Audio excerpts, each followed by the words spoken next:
Hey, check me out and check out Sean Chris. And we got Donut. Everyone's up in the house, and we're going to talk about, in my opinion, three of the best conspiracy theory documentaries of all time, or at least of the 90s and 2000s, if we got to qualify it like that. So, welcome to Under the Docks, the very first live stream. This is kind of like a ongoing show where we do these 20 to 30, 40-minute recaps of documentaries, and every time we do three, we're going to do a live stream and just kind of casually talk about it, throw up some comments in the chat. If anyone's got feels a certain way about any of these documentaries or got their own reviews, more than happy to discuss with you guys here in real time. So happy Friday. And throw out some suggestions, right? Down the line, we can have some suggestions. There's some great documentaries. Please, we have a 3-hour cap on the documentary. Like, don't send us any 9. let's say 2-hour cap. Maybe 2 hours. Yeah, you're right. It's hard to watch that many documentaries, but for sure, shout out what your favorite documentaries are. And thanks, Donna, joining us, man. I'm sure you know what's your favorite documentary? Like, what's one of the documentaries that got you into all this? So there's 3 documentaries that I would say one is very impactful, but not my favorite, which is the Zeitgeist one that you'll talk about. But my favorites, there's 2 of them, and it's a Michael Tessarian documentary called Architects of Control. I believe that's what it's called. And then Alex Jones's Endgame as well. So in the like conspiratorial type documentary, those would be the 3. But my favorite documentary film would be Titanic with Leo. I don't know if that counts. We got some strict rules here. Yeah, we have guidelines we have to follow, unfortunately.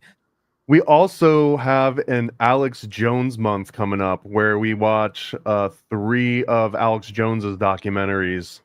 Which one? Do you remember which ones we did? It was Bohemian Grove, right.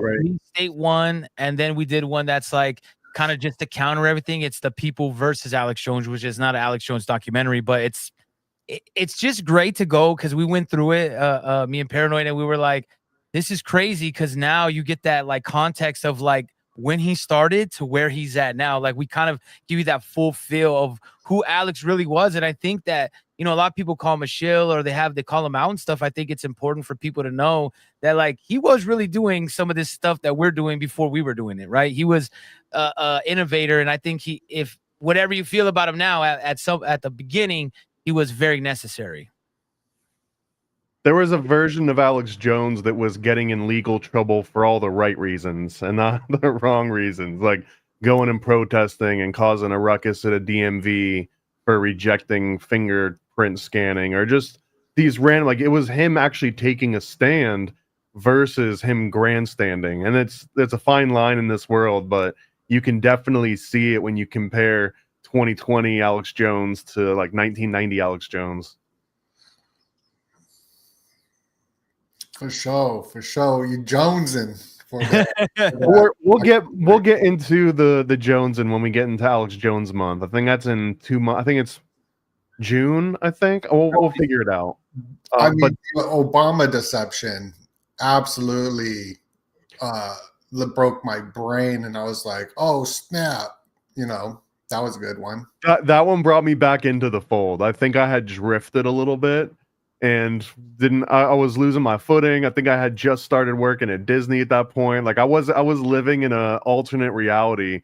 And then I saw the Obama deception, and it was like, oh man, I needed that. It was like a shot, you know, it brought me back into the real world. Water in your face. You're like, oh, like it was like Neo, and he like wakes up in the pod and he's like ripping the tubes out. That was what it was like, huh? Also, here I'm gonna show the docs that we did again. So the first 3 was Money Masters, Zeitgeist. I've never seen Money Masters, but that looked like Bob Proctor. It's a guy named Bill Still who's super OG, and he's still got a podcast now. I've tried reaching out a couple times, but he's big time, but also maybe he's not as tech savvy, or maybe he doesn't live online perpetually. He's got like a real life and a real family and stuff out in the real world. But man, Money Masters, I think if I would recommend it to you, Donut, for sure. I would say too when I meet someone, I'm like trying to figure out what I would recommend them.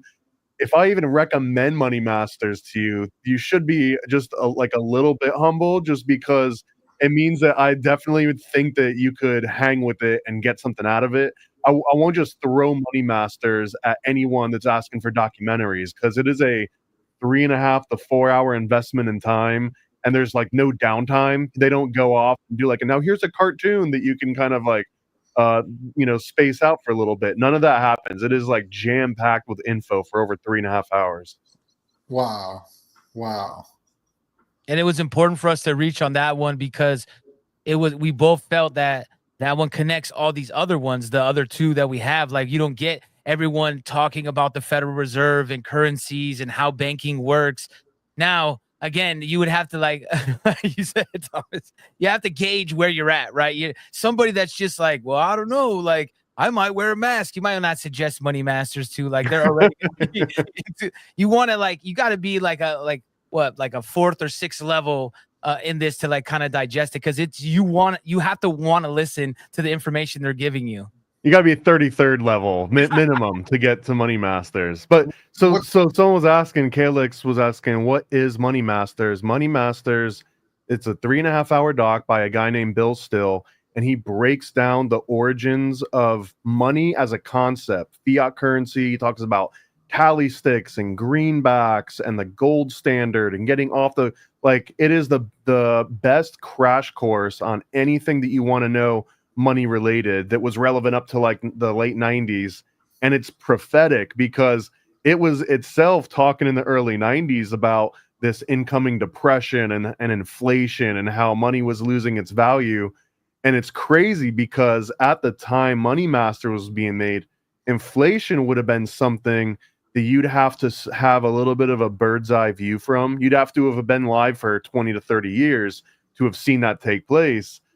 So me watching it in the late 90s, like, I didn't know what the hell they were talking about with inflation. Like, I understood the concept maybe, but actually having experienced the last 20 to 30 years now, right? We're in 2020s.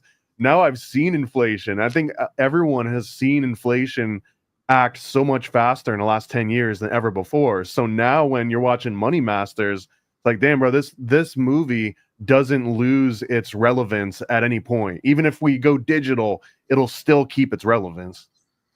Even gold was probably around 300 or lower at that time in the 90s, where it's over 3,000 now, just like 30 something years later.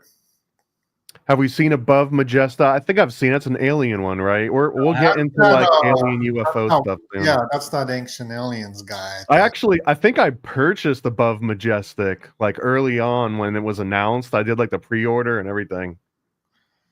Yeah, I haven't seen that one. I mean, between the three of us, I would say we damn near have seen any movie someone could throw up here in the comments. Yeah. Unless there's some really oddball one. They're like, yeah, the one my uncle made in like 2008. Seen it. 100 views. I've seen it. Well, I love documentary films, especially mockumentaries, where they could really get that down nicely. But Werner Herzog is one of my favorite storytellers in that field. And then Christopher Guest would be more of a mockumentary I'm a fan of. We were mapping out 3 Herzog documentaries to watch, and I think one of them is the one that you recommended. Yeah, Lo and Behold.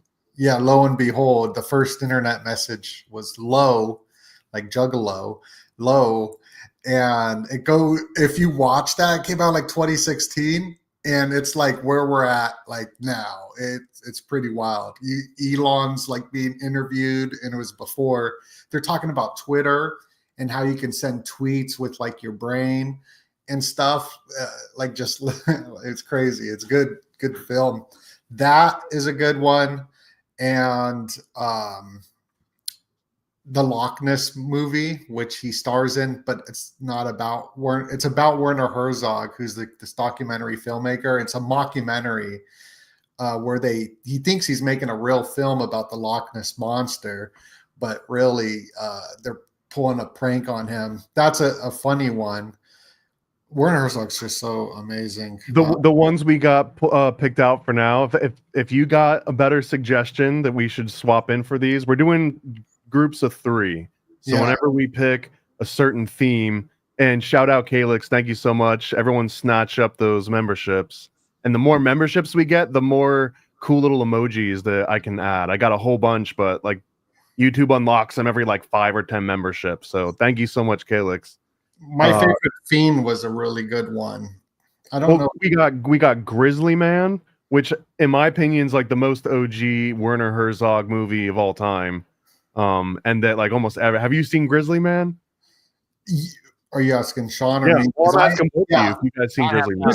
Grizzly Man's how I got into Werner Herzog. So now I look at like Grizzly Man sort of like too mainstream for my taste, because I get it. Yeah, but I mean, if you've never seen that as the first Herzog, it's like you have to see it, even if it's like a main. I won't spoil it for you, Sean, but it's super dope. And then the other if you've never seen it, I haven't. Necessary. The other one is so Grizzly Man, lo and behold, and then Cave of Forgotten Dreams. I just kind of threw in there because I thought it was really good, and it would also make for good conspiracy talk, because there's a lot of people that like they don't believe in caveman.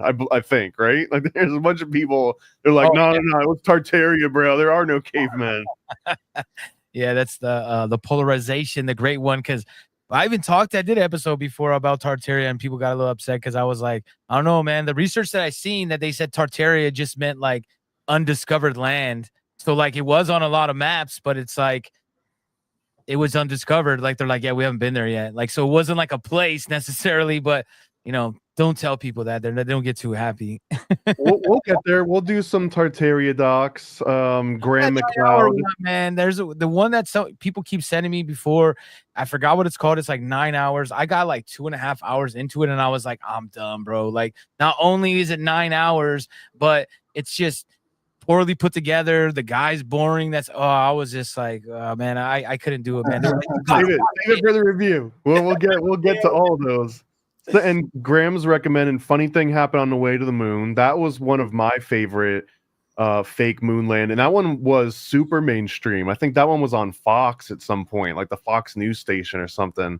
And then Level, I think Level is the one by Sean Hibbler, if I'm not mistaken, or maybe Stu Peters or one of those. And we've had them on the show to talk about those before. And then, dude, Titanic doesn't count. Titanic's not a documentary. I'm sorry, bro. Started, man. Red Dawn wasn't a document. That's a good movie about Russia invading, right? But no, we're being kind of strict here that like it has to be at least classified as a documentary by mainstream media, Rockefeller Foundation, whatever. But like it can't be a straight up screenplay that's adapted. So we're kind of sticking to that just because there's so many movie reviews, but there's not a lot of documentary reviews out there. So and the name of the show is Freaking Under the Docks. So we're self-imposing those limits for now. You know, you could get some crazy documentaries like on the internet back. I don't know if it's there anymore, but people were making all of these like Illuminati, Lil Wayne, like documentaries. And their covers are so cool because they're so bootleg, like straight mixtape, but they're terrible. They're like no information in it. It's just pretty much music and a picture and a slow zoom in of the graphic.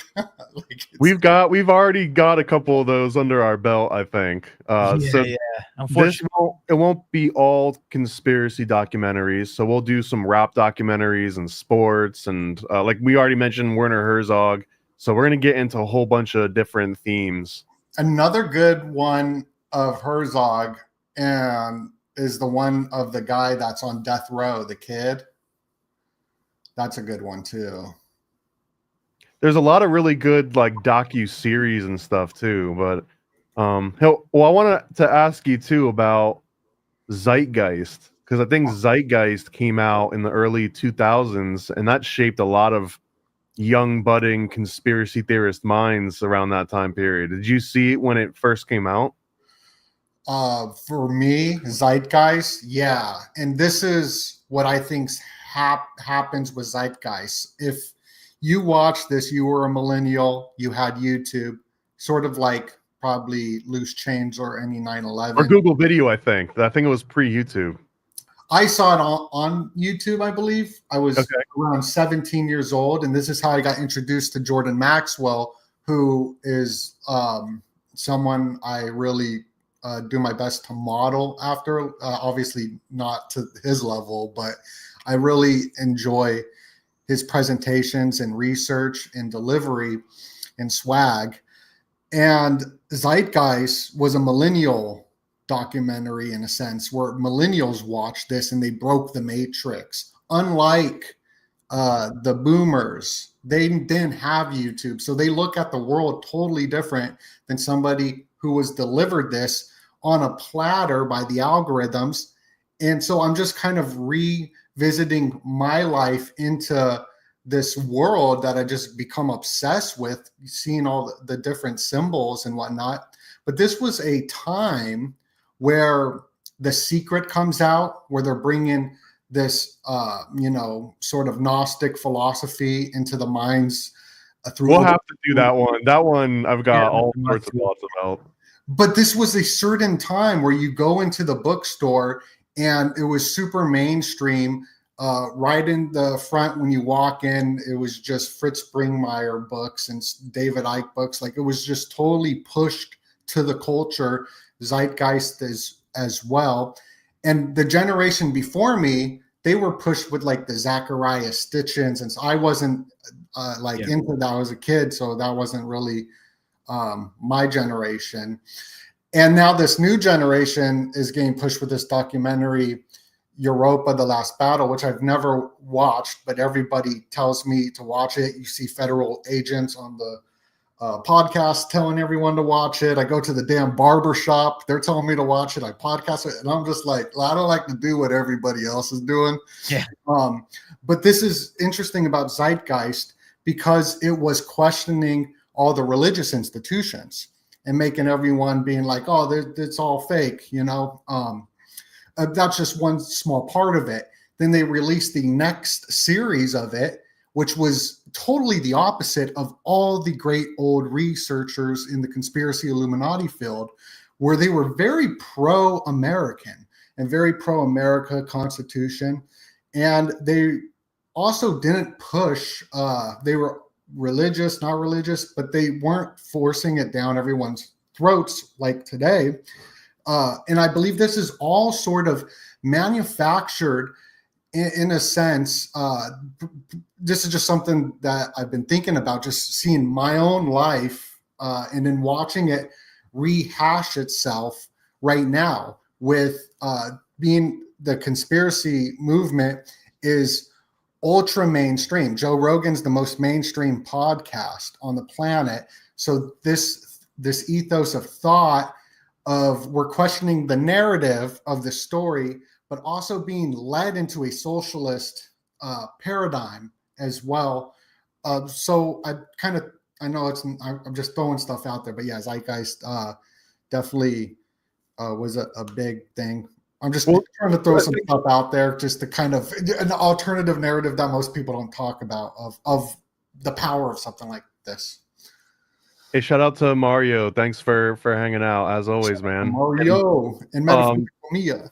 I think when we first were talking about Zeitgeist, Sean, is this the one that you said that you actually got from like a bodega or something? Yeah, like I used to get all my bootlegs from the gas station, and started with Fahrenheit 9/11 to Loose Change to Zeitgeist. Because then so it was a different way of like, hey man, we're gonna go roll up and like let's go and all the bunch of your homies get together, have some beers, and we're like, let's watch it, bro. And then you're like, whoa, like you're like, it's this information that you're not used to. You feel like you just unlock something. You're like, man, how could that be? How is that possible that they run the feds now? Really? They're not really a Fed. Then you start saying the little buzzwords, right? Like, the Fed is just Fed in name. Just so you know, just like FedEx, like you get this terminology of things and then you start digging.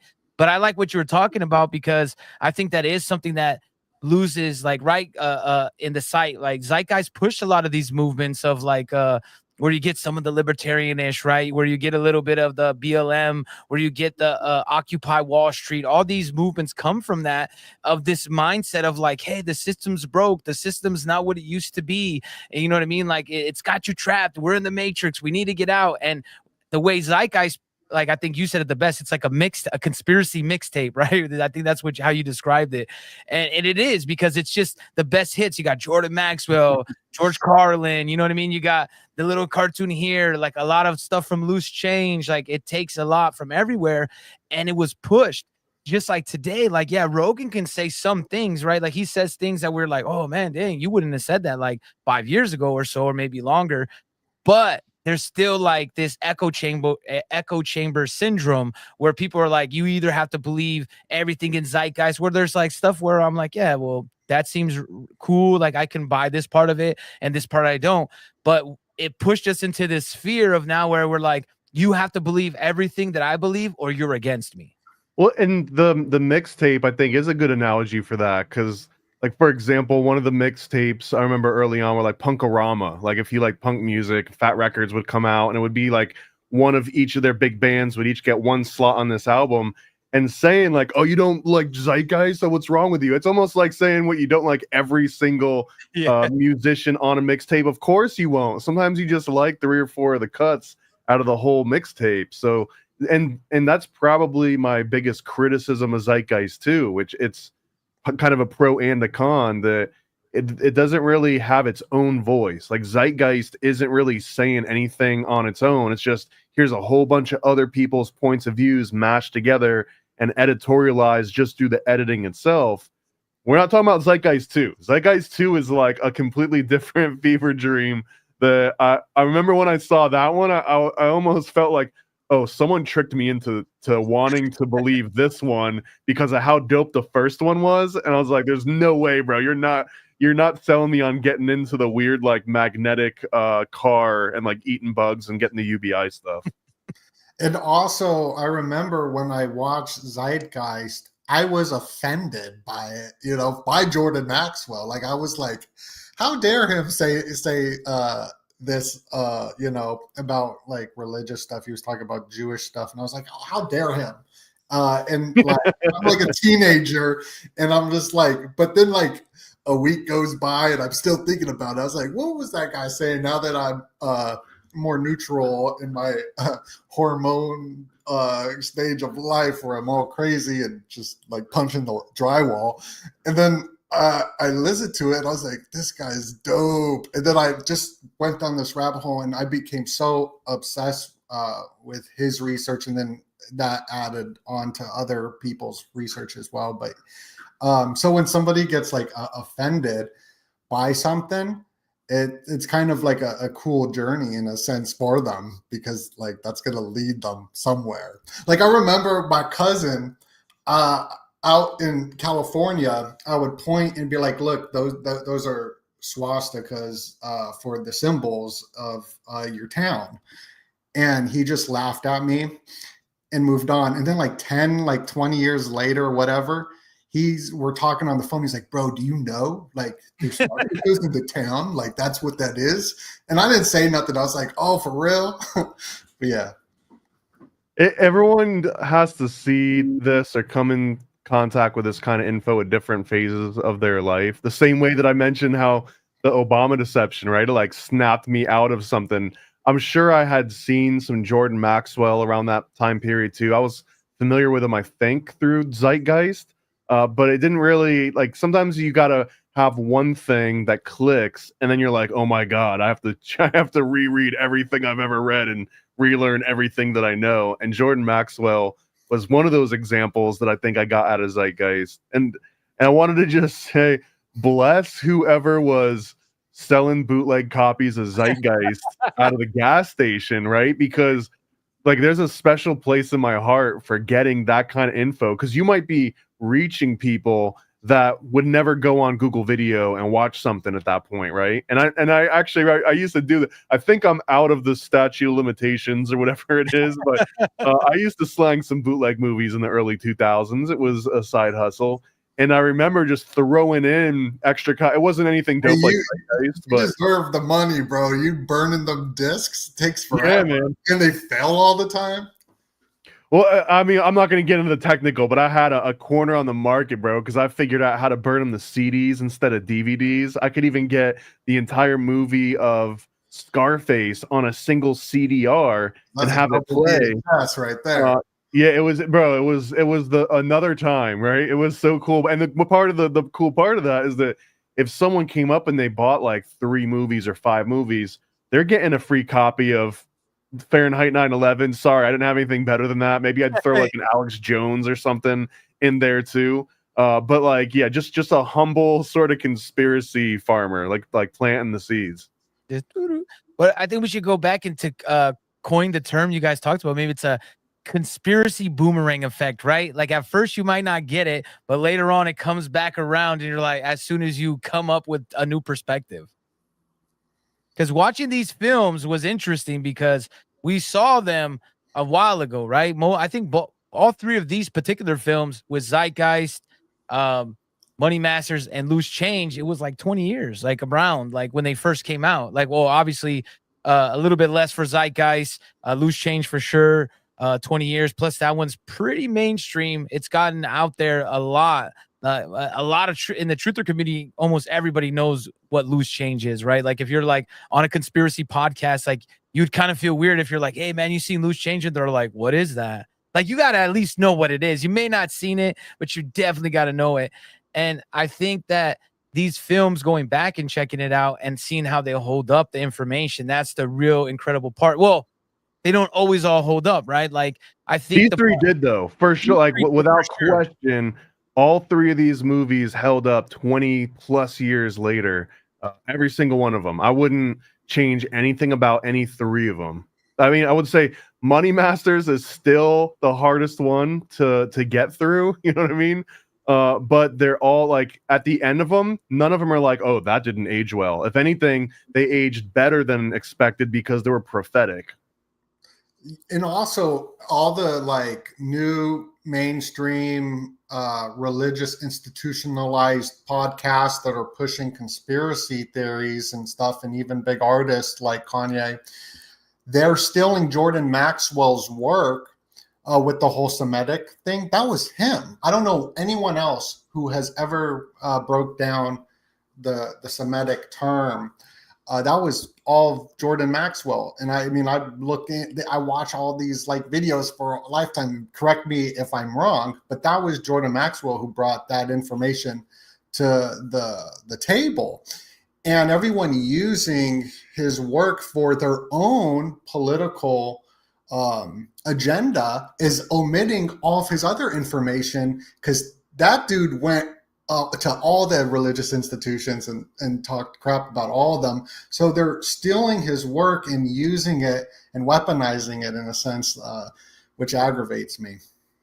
I can throw a little bit of context into that, because Jordan Maxwell for sure like popularized all of this stuff. Like I don't think any modern person would even be interested in like the astrotheology stuff if it weren't for Jordan Maxwell starting that trend. But he was picking a lot of the pieces up. Man, I'm trying to see if I can find the exact names of the books. But when I was doing a deep dive on this, there were a couple books from the mid to late 1800s. Damn. That were all about this whole thing about like multiple gods and how Mithra and Krishna and Jesus, like all those different similarities that Zeitgeist goes through, and they blast them all off.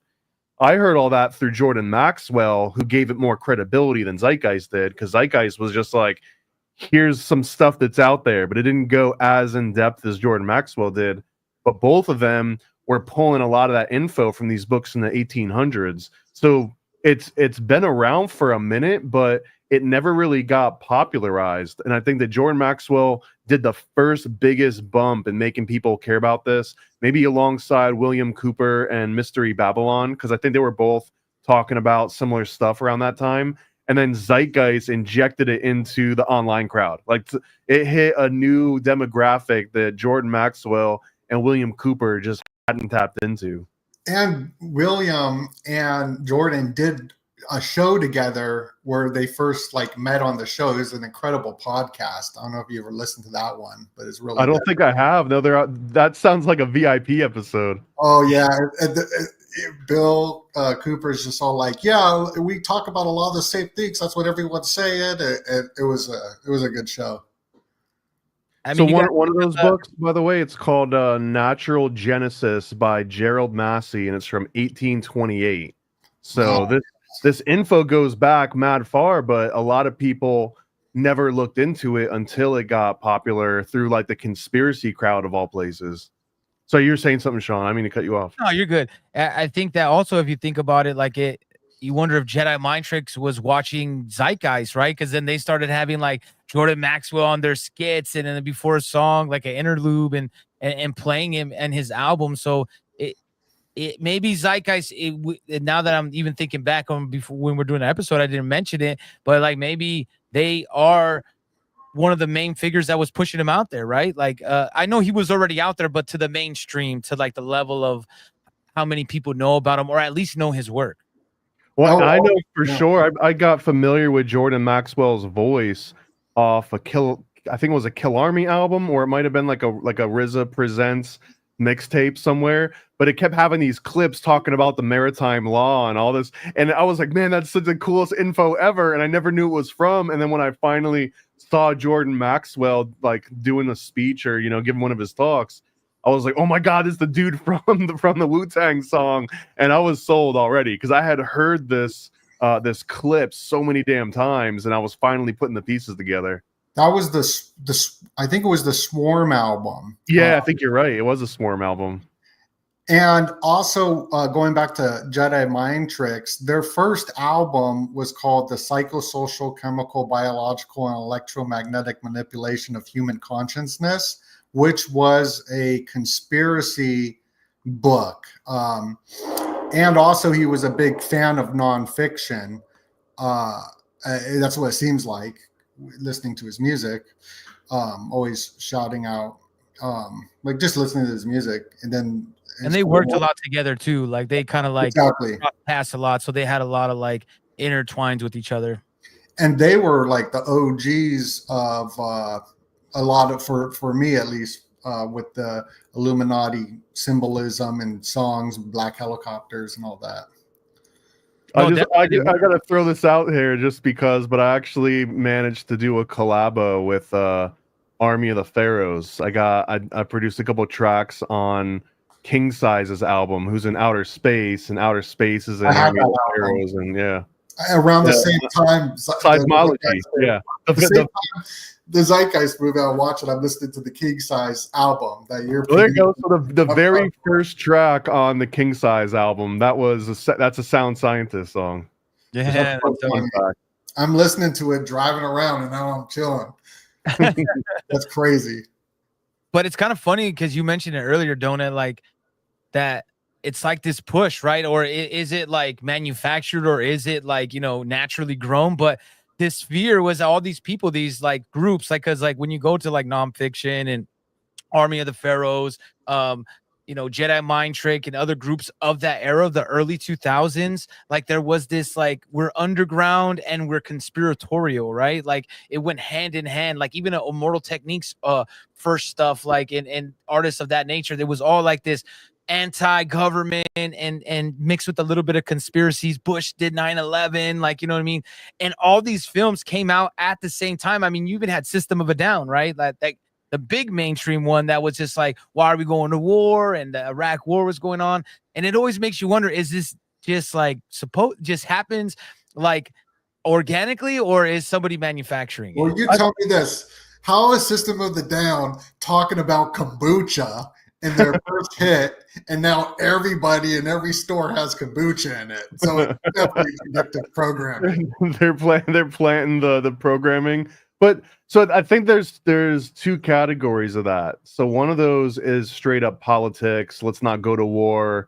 Just like general anti-government stuff, like Rage Against the Machine can maybe fit into that too a little bit. But then you got the hip hop angle of being subversive towards the government. And I think that one is more interesting because the originators of hip hop have way more reason to be distrustful of the government, because that was like their entire familial line. That was like generations going back, was just getting nonstop lied to and ripped off by the government at best. And it gets worse than that, right? But then there's also this really interesting like subset of that where you get this conspiratorial thinking from like Nation of Islam, and then within that you got like the 5%ers and the nations of gods and earths. And once you get into that depth, and that's now we're talking like Wu-Tang and Supreme Mathematics and the Supreme Alphabet and all that stuff. Like they were talking about underground people and, you know, all of these like global conspiracies that were controlling everybody way before. I mean, we're talking like 50s and 60s that this was kind of like a big sway. So when hip hop starts to get popular in the 80s and 90s, I do think that there is an organic element to that, because that had been part of that thinking for, you know, generations. So once the music of those generations gets popular, now this like extra thing comes out, and that's when you get Puff Daddy, right? That's when you get like them sampling like U2 and sampling like Led Zeppelin and stuff, and just regurgitating popular music into more popular music. And getting more into like the not just gangster type rap, because even that got infiltrated to now we have the drill rap, where it's basically just telling people like, hey, I'm about to kill this guy, and then hey, I did kill this guy. Like the whole act of like playing it through when you were listening to underground. So that's what was so disappointing to me in 2020 when I was looking at all these people that I grew up. I'm like, dude, you guys were telling me about the Illuminati, and now you guys are like, yeah, just do what they say, man. Like, get medicated, man. Let's get medicated. Tune in and drop out. Someone was at that's Loco, exactly it, dude. Sean, that's exactly what's going on. Local Matrix was asking, where can I watch them? Well, if you're talking about the Under the Docks episodes, you can just go on the Paranoid American YouTube and you can watch the first 3 episodes right now. The movies themselves, I think these 3 you can find all on YouTube if you just search Zeitgeist, Money Masters, Loose Change. You can watch all 3 of them in their entirety on YouTube. And our plan is to link like our websites and everything to like have a section at least for like just the archives. A lot of them you can find on archive.org. We try to find stuff that is even going further. There's going to be some stuff that might be on like a paid subscription, but we're trying to get away from that, because we do, especially these first films, these are films that we want you to go see. And like we kind of discussed, and you know, as we go on, we're going to be like dipping into just, because I think we kind of got our critic hats on right now. Like at first we were trying to be like, we got our juices flowing of like, yeah, Loose Change, I love this one. Yeah, like, you know, like getting in that circle jerk mentality. And then we started getting our wheels going, and we're a little bit more critical, I think, and really trying to break it down and what does make a good documentary, right? What info do you want to hear? Like, and we're not just talking about the information you're getting. Sometimes, you know, we don't like the style of the movie. I mean, Money Masters, we talked about it a little bit in the beginning of like, you know, it's a long movie, but we kind of criticize sometimes. I get it was the 90s, but like the production value, that is the only thing that doesn't hold up maybe of the film. Everything else is great, and you have to be willing to like watch the information, but sometimes, you know, that's an element. Well, bro, Money Masters has got the style of like a substitute teacher is taking over the class and they just wheel in the cart, and you're like, I guess it's better than doing regular schoolwork, but it's still kind of like that school sort of documentary vibe to it. It doesn't make you excited. And when we talk Zeitgeist, bro, Zeitgeist so far I think is gold standard when we're talking about documentaries. I'm guarantee you that once we get into the Werner Herzog, like that might end up being the new gold standard. But so far, out of everything we've seen, Zeitgeist, specifically like the remastered HD version that came out a few years after the original one, that one's amazing, man. Like it absolutely holds up in every single way. Surround sound remastered. Well, I mean, because the original cut was kind of made for an internet audience, and they didn't really think about making it all tight and, you know, for like the masses. But now I could recommend any 3 of these movies to, maybe not Money Masters, but I could recommend the other 2 to pretty much anyone to just get them interested in something they might not have heard before.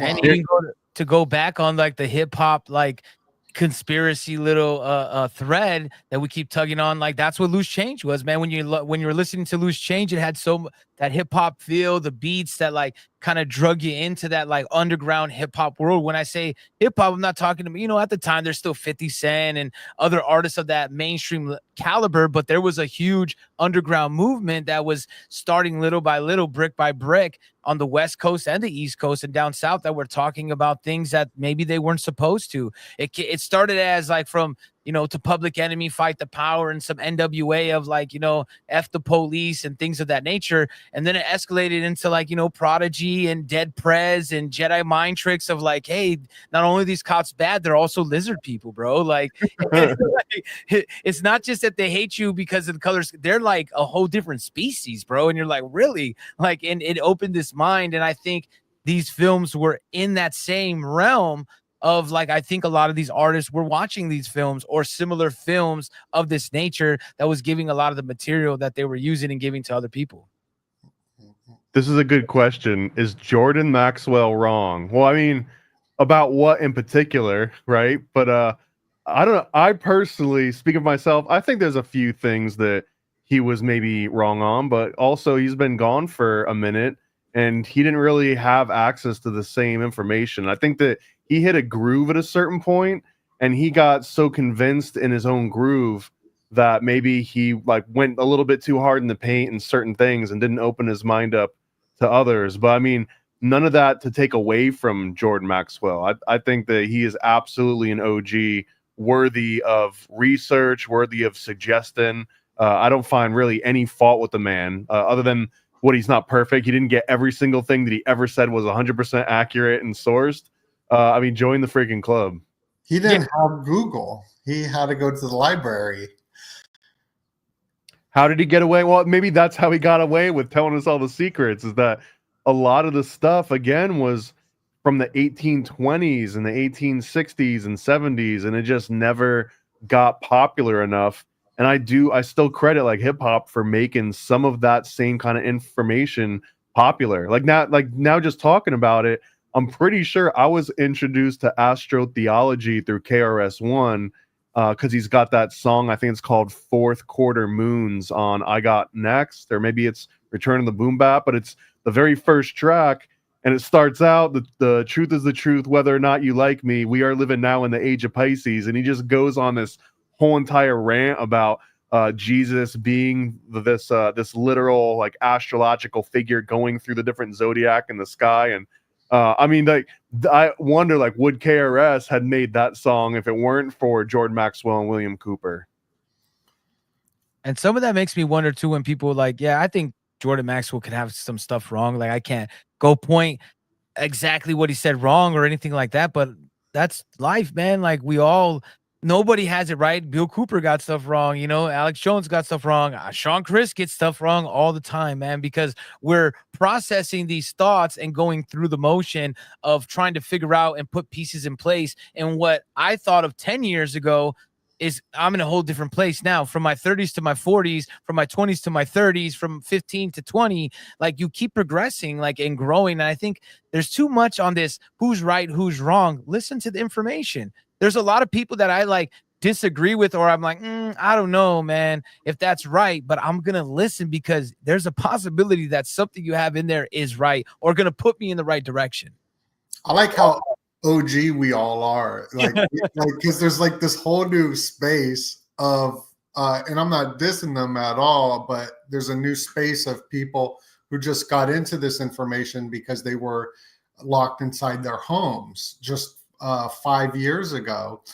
So they've only been maybe looking at this stuff for 4 years, and we're taking it back like decades and decades. So that's kind of cool that we've been looking into this stuff for decades and decades and decades, when people are just kind of getting into it, 4 years ago. That's where you have to have the patience sometimes when you get some of the messages. You're like, all right, I'm not going to answer this one. You know what I mean? you know what it is to me? And if this sounds like being a hipster or something, whatever, I don't care. But it's almost like if you've already, this is going to be a dated reference, but let's say like I got Super Mario 3, right? And I've already beat it, whatever. and you're talking to someone like now in 2020, and someone's like, yo, have you ever played Super Mario 3? Yo, in level 3 there's this whistle and it lets you warp to another land. And it's like, you don't want to just sit there and be like, yeah, I already know all that, that's stupid, don't tell me about it. You're like, you want to be excited with them, like, yeah, bro, isn't that so dope? Like the magic whistle, you can skip all the way to the next, and like, oh, did you know where the next one's at? You know, like, but at the same time, I'm just thinking like, oh, that's cool. Like I remember when I was on that journey when I was 7 too. You know what I mean? Yeah. I was 7 once. It was fun, right? But like, it's also like a little bit daunting because I go back and I think, all right, the first time that I saw Zeitgeist, the first time that I, saw Jordan Maxwell or David Icke's speech, I think it was all in like the really early 2000s, and then how much I've had to digest over the last 20 years since then. And some of that stuff, like early on, man, so much of it, like the first 5 things I heard blew my mind, and everything after that, either I just like accepted wholeheartedly, like, oh, of course that's true. Of course McDonald's is making chicken nuggets from fake chickens that never exist. Like all of it just made sense because I figured everything was a lie. But it took me like 2 decades to start piecing together, like, okay, well, that part maybe wasn't accurate, and I understand why I fell for it. So I don't hold it against anyone when they discover some new rabbit hole and they're like, oh my God, did you know X, Y, and Z? I'm not going to come right off the bat and be like, well, actually, you're wrong about that, because you kind of have to like figure that out for yourself. And maybe you come with a different conclusion too. Well, we don't have to, because some YouTube commenter will come there and tell you why you're wrong. I mean, shout out to Ziggurats mentioned Poor Righteous Teachers. We were talking about before about how the music went from kind of being like educated into just being straight up drill. Poor Righteous Teachers, Wise Intelligent, he's got a really good video if you look it up on YouTube, where he basically says he was in the room when he saw that exact conversation starting to happen. So this whole like thing of the like they're just using gangster rap to like make people more violent. I believe there's truth to it, but a lot of not the full story to it. This Freud's book, Civilization and Its Discontents, I think is a really great book. That society drives around, and this was in the early 1900s. I don't know when he wrote this, maybe 1920 or something. I don't know, but they weren't driving around like we are on the freeway with our cell phones being tailgated. And it goes into perfectly where we're at now, that the controllers of the world, they understand the psychology of the masses and their discontents. And that's why they give us not just the music, because there was movies that were violent way before gangster rap, that was handed to us. And now we have video games. And think about how many people play video games and they're just blasting people all day long, because that's actually what they want to do, because they're feel like inferior and they don't like it. And so I think that there's this discontent in society, and they're just giving people what they want. That people don't want peace, they don't want stuff, they want to go out and cause chaos and stuff like that. So I think that there's like a lot of where I'm at in looking at stuff is through ideologies right now in the thinking process. And there's like 2 different conspiracies that I was into when you're learning about all these different ones. And a lot of them were super pro freedom, super pro Constitution, super pro America, even religious as well. And these were like conspiracy theorists. And then there's also another sect as well that were talking about all the same stuff, but their ideologies were more to the left, where it was more about anarchy, socialism, take all these drugs and let's go to the woods, just like we saw in the lockdowns. Everyone wanted to go back and regress out of society back into living in a tribe in the woods. So there's different ideologies at play, and that's kind of where I'm at when I'm looking at stuff. I'm really stupid though, but that's where I'm at. I think it's natural though to like. I wouldn't consider it like a regress because that's almost implying that somehow we're better than like different generations, right? Or that not living in the woods is somehow better. It's better until someone turns the lights off. Well, like once the power company cuts you off from the electricity, now you might as well. Maybe they're smarter than us. Yeah, for sure. Okay. It's all the same cycles, man. Like when they were getting popularized in into 2000s of the cancel culture, right? In these later like last 5-6 years or maybe 10 years of where they're talking about cancel culture, and people are talking and the conservatives are acting like it's new. And I'm like, well, you guys were the original cancel culture in the 50s and 60s. You didn't even want Kevin Bacon to dance, bro. You were like, no, man, you can't be dancing around here with these hooligans and they dancing. They were like, don't be doing that. Down. So we remember Footloose, Reagan.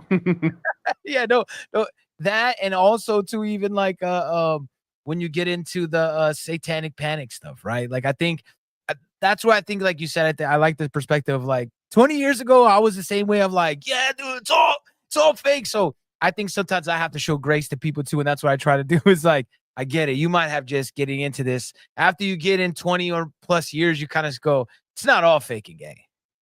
Well, it's weird too to be, I guess, old now, right? Where like I grew up when Marilyn Manson was the worst thing that could, like, he was the satanic panic. He kind of was the culmination of that entire thing. And now, man, what they claim is satanic now, like on Twitter, someone's like, "Oh my god, this new Nas X music video, it's so satanic." Like, bro, you guys weren't around in the 90s.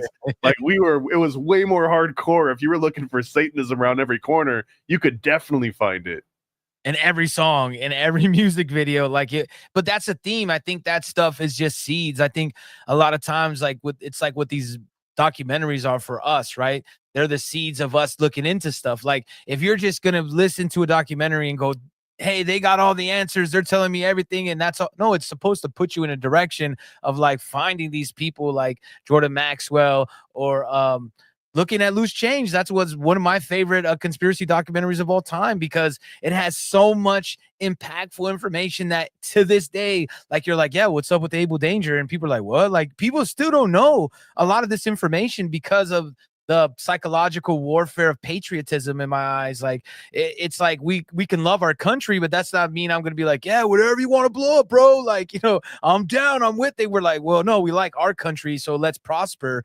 And Loose Change kind of pushes you in that direction.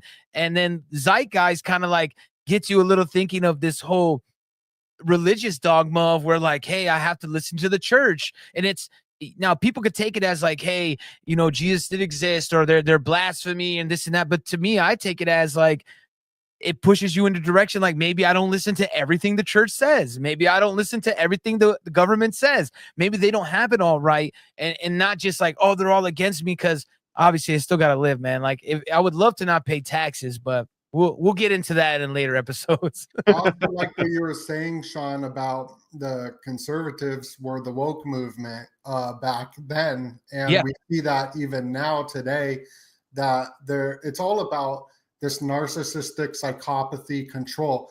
And this is what's missing, is this live and let live. And like this freedom, live and let live. You can be free as long as it's not hurting anybody. That's cool. I'm gonna be over here, and as long as nobody hurt anybody. That is gone. Now it's like, if you don't believe everything Jordan Maxwell says, what are you talking about? We can't be friends anymore. It's like total. It's narcissism, a big time will to power. It's all about control and domination of tyrants. So like when the lockdowns happen, there's tanks in all the street corners and whatever, and that's very scary. But what really terrified me wasn't that tyranny. It was the tyranny of the masses that wanted that. I mean, getting screamed at, like the guy's face right here yelling at me because I'm not applying to his rules of covering my face. It was insane to see. And that is why, like, people want these dictators and whatnot. The people want that. Like, there's this dynamic of people who want to be enslaved and stuff. It's nuts. Well, that's a little bit rewatching Loose Change more so than Money Masters or Zeitgeist. Loose Change is a little bit of a black pill experience because I forgot how solid so much of that information was, and just having it all laid out and all the receipts and making it seem so obvious. And the fact that, I mean, I was lucky enough to talk to Richard Gage recently, who's the creator of the architects and engineers for 9/11 Truth, whatever, that huge conglomerate of all these scientists that end up getting sourced in Loose Change. And they're still fighting, bro. They're still contacting congressmen and still trying to float this up the flagpole and try and get people to care about it and then understand. Like, you kind of, like, even if you understand it, you might not care about it. So first you got to get someone to care about it. And man, the longer it goes on, it's almost like, how much do we care about the JFK assassination? I mean, maybe the three of us are a bad sample group, right? Because we're kind of schizo on that. But the general, you went and threw a rock in a crowded area. Is that person going to care about JFK? Are they going to even care about 9/11 at this point? Because 9/11 is almost like, okay, Grandpa, let's get you to bed. You know, you keep talking about 9/11. Yeah, for sure. People don't even care about what happened last week. Or 2020, and maybe even a better example. I'm not even going to go into it, but like, that's another version of like, man, that was just like 5 or 6 years ago. Yeah, like, get over it, man. Ancient history. Anyways, let's go to our Bibles. Like, come on. Loose Change to me though was very impactful, and it does hold up. And I think you bring an excellent point. Is like, you can listen to the information, but do you care, or can you perceive it? Like, because a lot of people, when I was telling them in 2005 to like 2010-ish, I would say, like, maybe when I was always talking about, oh, have you seen Loose Change? Because I was all obsessed with that movie. Like, you haven't seen it, bro? Like, do you know what the government did, bro? Do you know what they did? Oh, what about Building 7? What do you think of Building 7, man? Oh, you think it just fell on its own? Hey, you know that there's no other structure that has ever collapsed from fire? Like, you know, I was firing these off at people, but there was such a stigma at that time where, like, that's what I was telling the conservatives during the 2020 stuff, is I'm like, you know, you guys are getting hard after the liberals, but I lived through 9/11, and when I would bring this stuff up, you were like, 3,000 people died, have some respect. You're like, all right, man, just the government might have did it. I remember asking the teachers and like my parents and everybody, I'm like, that building collapsed. Why did that building collapse? And no one had it. So, and this is before that movie came out. This was during that time. No one was at school. My parents are like, you still got to go to class. Like, I get there, and it's like one other kid who like was like the kid that, you know, was dirty in the corner of the class. I'm there, and we're just watching the like buildings fall down like on the television in middle school. And I'm pointing out Building 7, and then I do podcasts. And they're very, very smart people, you know, that I've like talked to, and they're all into the conspiracy stuff. And they just learned about this Building 7 like a few years ago. And I'm just like, I'm like a 12-year-old, and I was questioning that. And you're telling me that person was probably in their 30s or 40s, and they were just okay with the story. I don't know. Bro, even Richard Gage himself, he said that when 9/11 happened, he was all in on the official story, even though he was an expert. He knew about this stuff, but it's just like so much information, and it's so charged, and you just assume that, oh, there's got to be tens of thousands of experts working on this. So of course, if there was some weird anomaly, I would have heard about it, and then they would tell me to care about it, and then I would care about it. And at a certain point, he realized, like, oh, I'm that guy. Like, I'm the one that's supposed to care and tell other people about it and make them care about it. And it's so easy for that to just not happen. If enough people just think like, oh, well, if it were a problem, someone would be handling it right now. But if enough people think that way, then that's the easiest way to just pull one over. And then after 2 or 3 years go by, there's always some new thing to make us freak out over. So now you don't got time to go back and research, the same way that if someone does open their mind up to like, oh, why did building 7 just fall into its own foot? That's kind of weird how that worked, right? Once you get that one opened up, then you're like, okay, now let's talk about the Murrah building from Oklahoma City. And then you can like keep rewinding this back and keep pointing out more and more of these. And I think most rational people at a certain point are going to be like, okay, uncle, I still got to pay my mortgage tomorrow. So there's only so much of this that I can care or take in. Well, also on the socialist type ideology of Fahrenheit 9/11, for example, like I watched that in the theaters and everyone was blown away. And it was one of the best propagandists is Michael Moore, right? A total lefty, out of his freaking mind.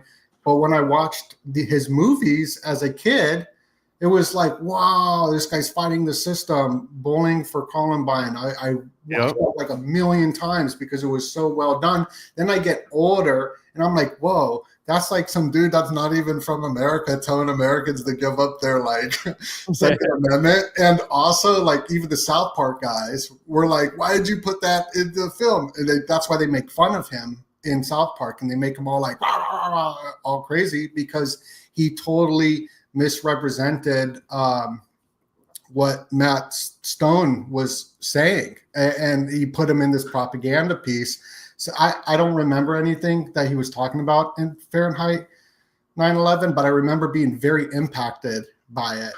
So it's like there's these. Was he the Cass Sunstein, or who was the Cass Sunstein disinfo that got put out there? Because that was that time frame that got him elected to the Obama regime because of his let's put out crazy conspiracy on this 9/11 truth movement to misdirect cognitive people. infiltration. His paper, that's what it was called, cognitive infiltration.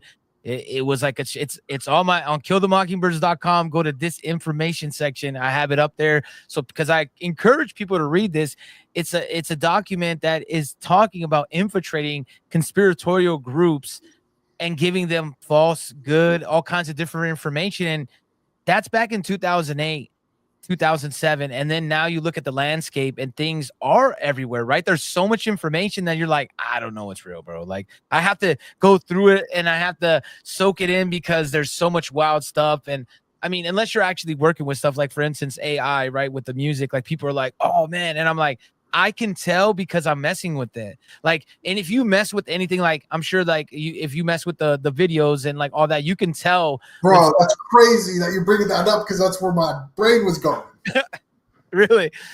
That's it, because it's on the white wavelength, man. Like it's what's out there right now. And people like they one of the podcasts I like, No Agenda. It's one of my favorite podcasts. I've been listening to that for a long time. Is it like Noah? Like no, but like that'd be a cool name, right? Noah. Like if your name was Noah, about you could have a No Agenda. It sounds like a non-binary Noah agenda. No gender. They talk about like all this like whole aspect of where people are falling down this trap. Like, you know, oh no, my bad, lost my train of thought. But if you go to ChatGPT, right? No agenda. If you go to ChatGPT and you look up something that you're an expert in, that you specifically know the ins and outs of it, you're going to be like, oh, this is not that great. It's not as crazy as you think it is. Like the other day I put, hey, predict the 2025 NFL draft. It was picking players from 2-3 years ago. Right now, if you don't know anything about the NFL, you're like, this is crazy. It's predicting the future. And you're like, no, it's just randomly grabbing information and assorting it for you depending on your prompt, because the prompts are really what gets everybody going. Like if you're not good at prompts, then you're not going to be good at AI. I was asking Grok about some of these mainstream social media influencers that are doing conspiracy, and I'm asking them questions that are absolutely correct.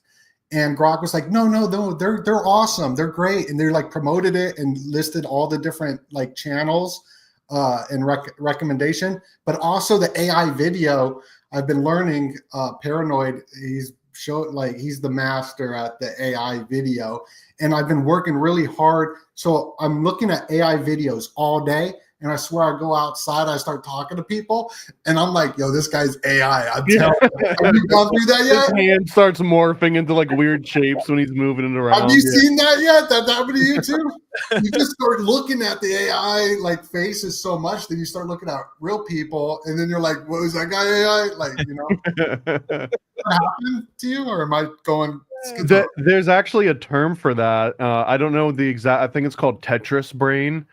But it happens. It's a certain phenomenon that and it's usually related to technology, that when you interact with a certain kind of technology for like, I don't know what it is, like 24, 48 hours with very little breaks, then you'll go to sleep and you'll have dreams about the thing. And when you wake up in that transition between sleep and an awake state, there's like this weird middle state where everything is Tetris shapes. And like for me, if a lot of software developers will do that too. I've related to this one where like you're thinking about code for all day or all week, and then you finally give it a rest, and I'll be like walking around and it'll just be like door.open equals true, or like, you know, like stepped out forward equals true. Like you start thinking in these weird, and it takes a little while to shake it, and AI absolutely does that, where you're like looking for flaws, or you're like, damn, this is taking forever to render, like you're waiting in line for something. yeah, okay, for sure.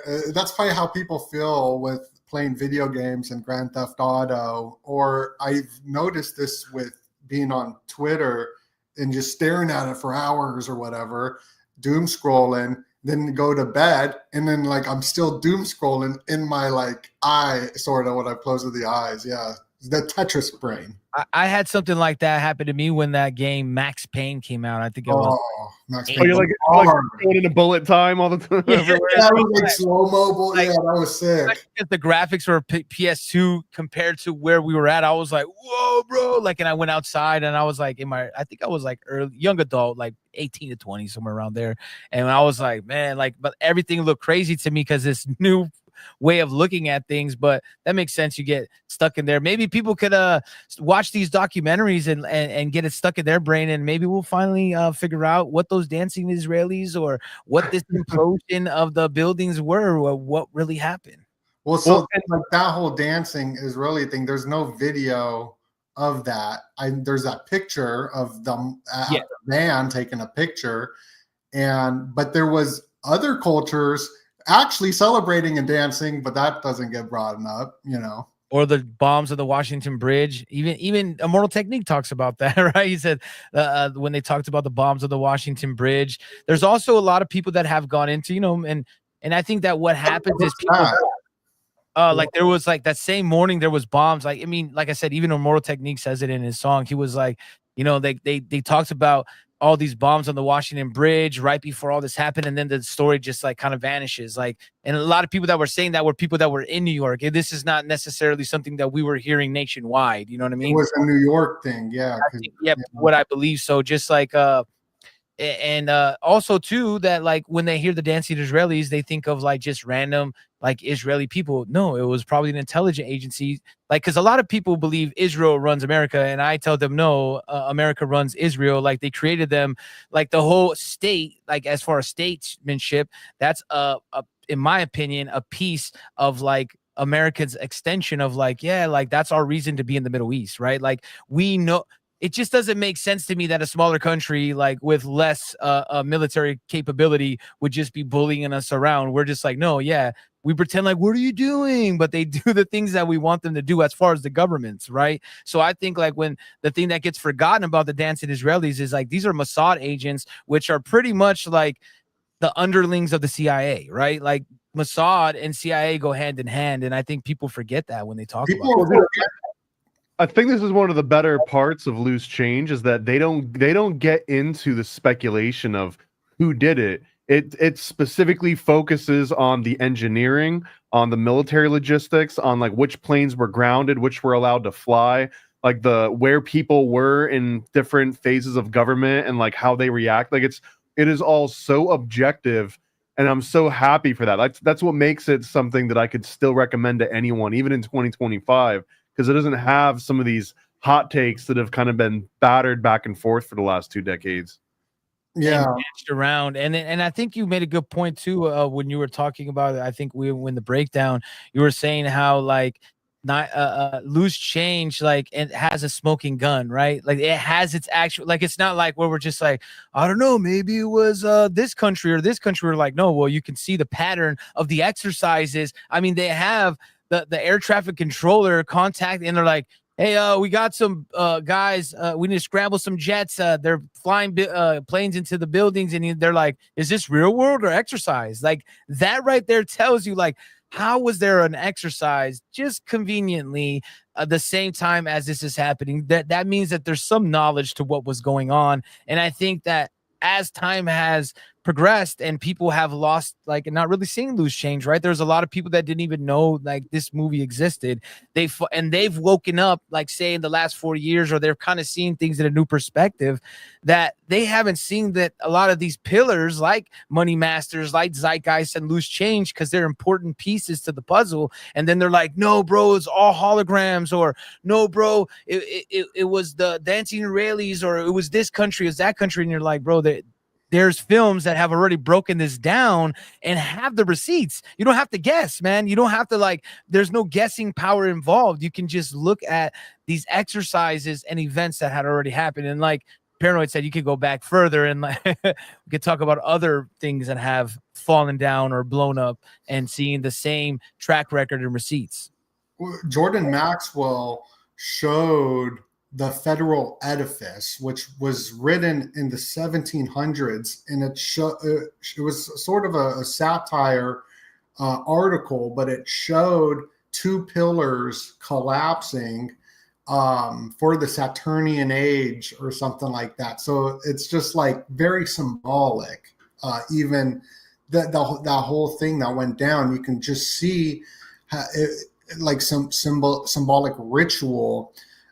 There's just so much to it. It's pretty crazy. We're gonna have to do maybe like a Jordan Maxwell month at some point, where we watch like the top 3 Jordan Maxwell talks. Man, we've got so many. We're gonna start winding down a little bit. We got so many of these documentaries. So again, the first 3 of Under the Docs, you can already watch all 3 of them right now on the Paranoid American YouTube channel. It was Money Masters, Zeitgeist, and Loose Change. We got 3 they're going to be airing next month, which is going to be the Trayvon hoax, All for Floyd, also known as Weatherman 3, and Am I Racist, which is the new Matt Walsh movie from the Daily Wire. We watched those 3. We've got an Alex Jones month coming up after that. We've got a Michael Moore month where we already watched, what was it, Roger and Me, Bowling for Columbine, and Fahrenheit 9/11.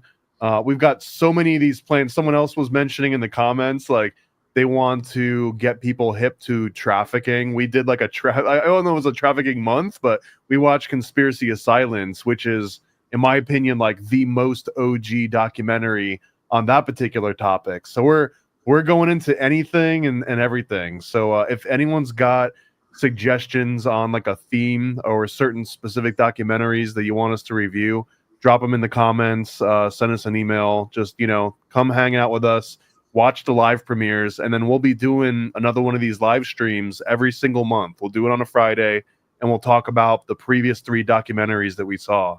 So is there anything else you got going on this week or weekend, Donut? I forget. I don't know. Yeah, I'm reading this book. I'm reading books. That's what I'm doing. You mad smart, bro. Yeah, I wrote it down. Yeah, because you guys were talking about Tartaria, and I was all like, "Oh, I can write Wicked Smart Taria." I don't know. It's probably not funny. I thought it was funny in my head. Wicked Smart Taria, like Tartaria. Nah, I thought it was funny. It's a very specific audience. It's a working title. It's a working title. And don't forget to go to paranoidamerican.com, man. You could also not just learn about this on the podcast, but you can learn it through a comic book, man. And some of these are cool. Like I got the Chaos Twins for my niece for her birthday last year, or I think it was this year in March or whenever, but she loved it. So it's also good for kids. It's not bad. I mean, not all of them. They're not all for kids. Yeah, That might be the only one so far. That's the only one. But hey, it's a start, right? Well, you got coloring books too as well, and like some other stuff. But then you got some adult fun stuff too, like the Frazzle Dip Fun House. That's a good one. Got the Illuminati. Illuminati. I don't think I say it right though. Every time I try to tell somebody, they think I'm saying Illuminati, and I'm like, no, it's like naughty. That one's a sleeper, man. You gotta know to know about it. And there's only like 7 of those left anyway. Yeah, Donut got himself a copy. That's what I'm gonna be doing tonight. Well, and we also got the regular Illuminati. That's the adult Illuminati. But then we got the Illuminati comic that I'm That's still crazy. keeping up, and that's honestly all I've been doing for the last 2 or 3 weeks. Every waking moment that I'm not doing this or at work, I'm just packing boxes. I got a room full of boxes. If anyone's watching, like, where the hell's mine at? Like, it's in the works. Every single person's is in the works. I've got, I think, just over 300 more to ship out. It's going to You take me already shipped out like over 400. Yeah, I mean, it started at 880 packages, so I've only got a little bit more than 300 left to do, so we're more than halfway through them all. And your order's here. It's on its way. You should do what we do. I'm in shipping, so sometimes the trick is you print out the packing slip, right? And then you give them the tracking number, and they're like, I don't see it. I'm like, UPS, man. And it's sitting right on my desk. Well, I mean, if you got any more suggestions, hit us all up. Go join the Donut Patreon. Go join the Mockingbirds Patreon, Paranoid American Patreon. You guys got anything else, or should I roll the credits here? Roll them. Peace. Paranoid. Yo. I scribble my life away, driven to write the page. Will it enlight your brain? Give you the flight, my plane paper, the highs ablaze. Somewhat of an amazing feel when it's real to real. You will engage it. Your favorite, of course, the Lord of an arrangement. I gave you the proper results to hit the pavement. If they get emotional, hey, maybe your language, a game, how they playing it well without Lakers. Evade them, whatever the cost, they are the shapeshift. Snakes get decapitated, met is the apex. Execution of flame you out. Nuclear bombs distributed at war, rather gruesome for eyes to see. Max them out, then I light my trees. Blow it off in the face, you're despising me for what though?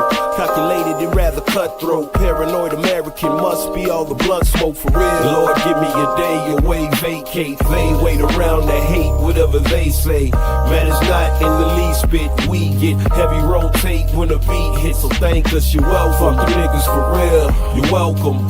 They ain't never had a deal. You're welcome. Man, they lacking appeal. You're welcome. Yet they doing it still. You're welcome.